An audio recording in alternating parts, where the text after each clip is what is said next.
were opted into a program where 382 sailors of the 5,100 or so wore masks, and they were simple masks, like this one, where they called it just face coverings. They showed a 70% reduction in infection rates in that group that wore face coverings. And that's this cloth, they didn't have N95s. Of the current numbers, 14,636,914 cases have occurred in the US. 281,000 deaths. About 1,200 new deaths every day due to COVID. Other studies have shown a 20% increase in not COVID-related deaths. That's people not infected with COVID, but because healthcare resources are stretched, is what the theory is. The places where they've seen the highest amount of deaths that were not even COVID-infected patients were in areas where there were a higher prevalence of COVID, such as New York, New Jersey. There are many other studies that will show variable effectiveness on reducing any infection. The USSS one was the best isolated one for COVID itself. Other ones done for this, such as ones in dormitories for influenza, have shown at least 20% reduction in contracting the virus. Worst case scenario, let's figure that 20%. That would mean roughly 200 less deaths a day.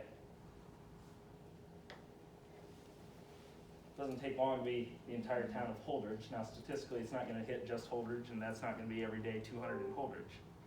But you get my point. The other thing I'll speak to you is I'm one of 2 physicians in the area that will run a ventilator.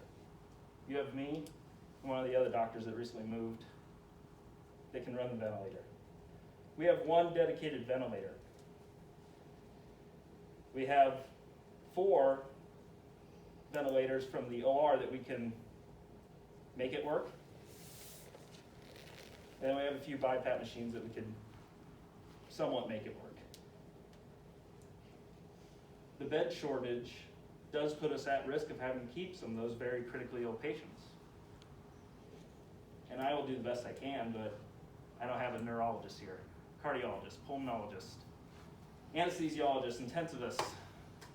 I did train in the ICU, but I am a internal medicine and family medicine trained physician. And I guess the point I'd like to leave with you guys with this is someday, if Dale, Trent, Ben, Nick, Doug, Corey, Mike, Mary, Larry, let's say all of you are infected with COVID, just judging by age, not making a harsh statement to any of you. There might be a few of you that would get really sick from this.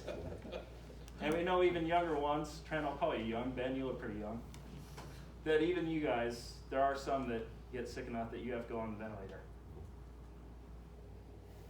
We keep looking at me.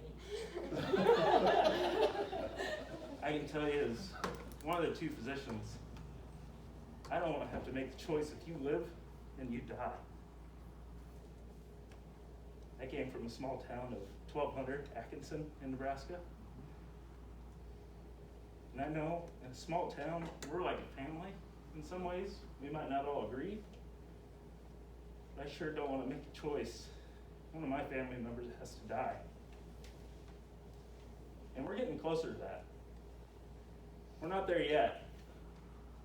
But masks may prevent it. Maybe not. We don't know for sure. But I implore you, if we can save